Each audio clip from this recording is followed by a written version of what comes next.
Hello. হ্যাঁ, আমি সুস্মিতা বলছি। ভালো আছেন তো? ওকে, আমিও ভালো আছি। আজকে আমি প্রথমেই বলতে চাই, আমাকে আমার ভিডিওটা পছন্দ যদি হয় শুনে, তাহলে আপনারা সাবস্ক্রাইব করুন, এটা আমার অনুরোধ। হ্যাঁ, আমি অনেক দিন বাদেই আমি ইউটিউবার হিসেবে কাজ করা শুরু করেছি। ঠিক আছে, আজকের টপিকটা হলো, এই কিছুদিন আমি কোনো জায়গা থেকে কিছুদিন আগেই পড়লাম যে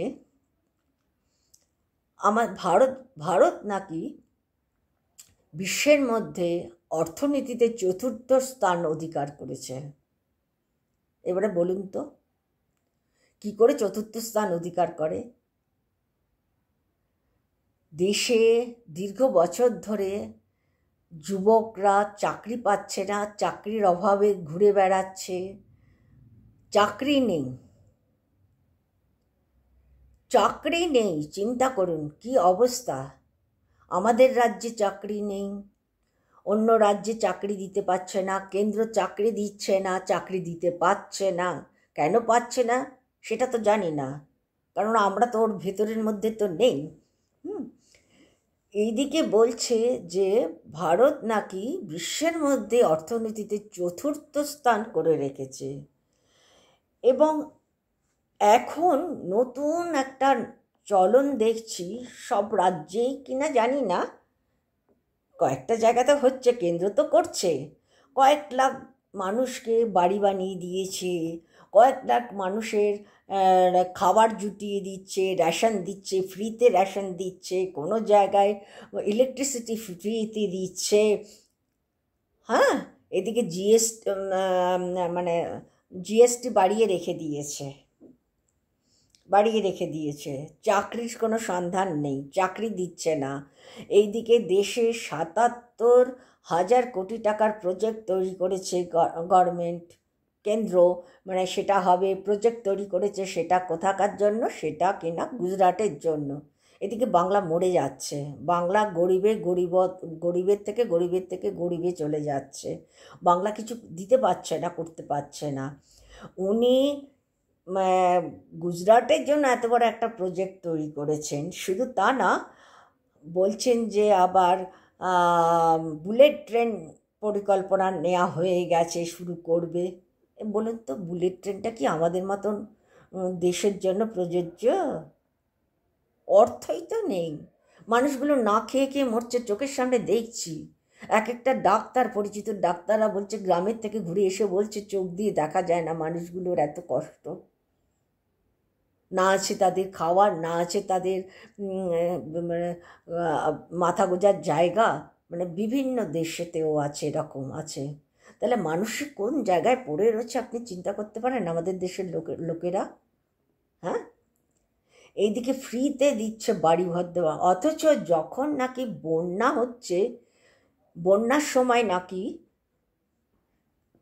তারা ত্রাণেরও সাহায্য করতে পারছে না বাংলাকে। বন্যাতে ত্রাণের জন্য সাহায্য করতে পারছে না, কোনো রকমভাবে সাহায্য করছে না। তা রাজ্য কি করবে? এটা কি রাজনীতি বলে?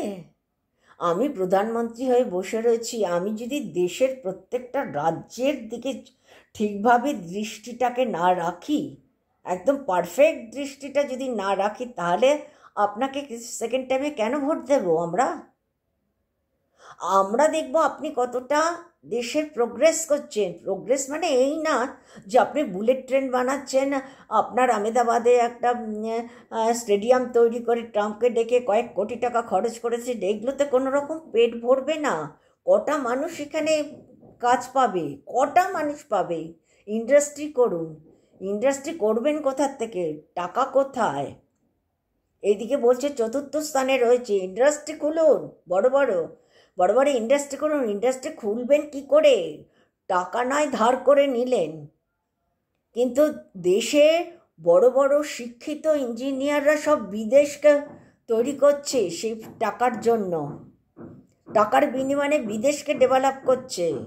আমাদের দেশের লোকেরা, আমাদের দেশের ইঞ্জিনিয়াররা আজ আর আজ আমাদের দেশে এই নোংরা পলিটিক্সের জন্য দেশের সাধারণ মানুষগুলো মরে যাচ্ছে, একটা চাকরি পাচ্ছেন না।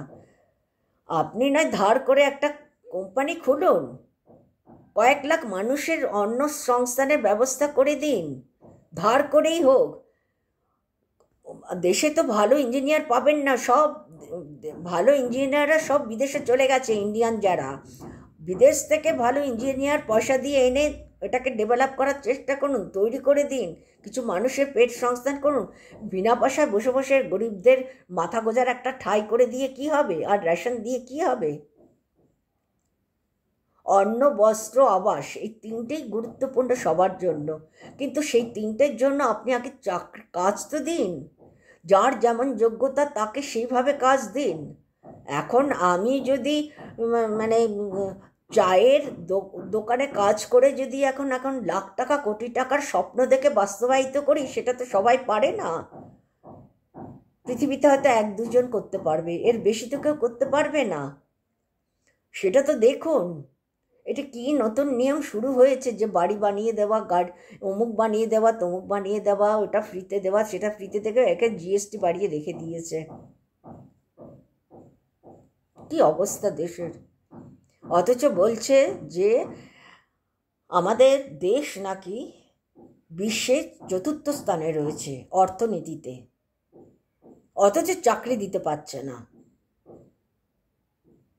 আর আপনি যেগুলো করছেন সেগুলোতে কজনের পেট চলবে, সেটা তো আপনার হিস্ট্রি তৈরি করে যাচ্ছেন, আপনার পার্টির হিস্ট্রি করছেন, আপনার হিস্ট্রি করছেন। আমাদের তো কিছু হচ্ছে না। আমাদের জন্য ব্যবস্থা করুন, আমাদের পরিবারগুলোকে তো দেখুন আগে বাঁচার জন্য। এই ধরনের সব অবাস্তব, কি বলবো, অবাস্তব কথা যদি মিডিয়ার মধ্য দিয়ে প্রকাশ পায়, তাহলে মানুষ তো আরও তিক্ত হয়ে যাচ্ছে সেই পার্টির উপরে। এটা কি মানে একটা যুক্তিসম্মত কথা? দেশ অর্থনীতিতে বিশাল বড় জায়গায় রয়েছে, এখন কোথায় রয়েছে? চাকরিই তো নেই, রয়েছেটা কোথায়? এখন চুরির টাকা টাকা পেয়েছেন, কত চুরির টাকা পেয়েছেন? এখন কংগ্রেস তো বলছে যে আপনার সম্পর্কে 20 থেকে 25 খানা পয়েন্ট শো করেছে মিডিয়া থ্রু, যে আপনি কটা কথা দিয়েছেন আর কটা কথা রেখেছেন। 20 থেকে 20 থেকে 25টা পয়েন্টের একটাতেও আপনি সে কথা রাখতে পারেননি। আপনি করছেন কাজ, কিন্তু যে কাজগুলো করছেন সেগুলো কিন্তু পেটের জন্য না, সেগুলো দেশের জন্য না। এগুলো না করলেও হতো, একটা স্টেডিয়াম না করলেও হতো, একটা পার্লামেন্ট তৈরি না করলেও হতো, আপনার একটা বুলেট ট্রেন প্রজেক্ট না করলেও হতো। হ্যাঁ, আপনি কতগুলো বন্দে ভারত করেছেন, ভালো, কিন্তু বন্দে ভারতের আগে কতগুলো ট্রেন শেষ হলো বলুন তো?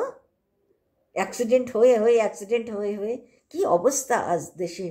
এখানে তো কোনো রকম রাজনীতি চলছে না, এখানে রাজনীতির পরিবর্তে ব্যক্তিগত অ্যাটাকটা মনে হয় বেশি হচ্ছে। আমি জানি না সেটা, মানে আমার মনে হচ্ছে নিষ্পাপ মানুষগুলো মরে যাচ্ছে ট্রেন অ্যাক্সিডেন্টে, অমুক জায়গায় ঘুরতে গিয়ে, অমুক ইয়েতে তমুক ইয়েতে, খুব কষ্ট হয়। আমরাও তো মানুষ, আমরা তো চাইবো মানুষগুলো বাঁচুক, সুন্দরভাবে বাঁচুক। ঠিক আছে, আমি আর এর থেকে বেশি কোনো কথা বলতে চাই না। আপনার কাছে অনুরোধ, আপনার দলের যদি লোক বলে, যদি না আপনার দলের লোকই লিখেছে, এটা লেখা ছিল যে এই ধরনের কথা যাতে কখনো না লেখে, তাতে আপনাদেরই ক্ষতি। যে বিশ্বের মধ্যে 4র্থ স্থানে রয়েছে অর্থনীতিতে, মানে এত ভালো পজিশনে রয়েছে ভারত, অথচ না খেয়ে মরছি আমরা, চোখের সামনে দেখছি, সেটা দেখে চোখের জল বেরিয়ে আসে। মানুষ তো, আমরা তো জানোয়ার না। একটা জানোয়ারকে পুষলে কিন্তু আমি মরলে জানোয়ারটা চোখ দিয়ে জল বেরোবে, কিন্তু এখনকার মানুষদের চোখ দিয়ে জল বেরোয় না একজন মরলে। এটাই দুঃখ। ঠিক আছে, ছাড়ছি। আপনারা ভালো থাকুন সবাই, সেটাই মঙ্গল প্রার্থনা করি সবার কাছে, ঈশ্বরের কাছে। ওকে।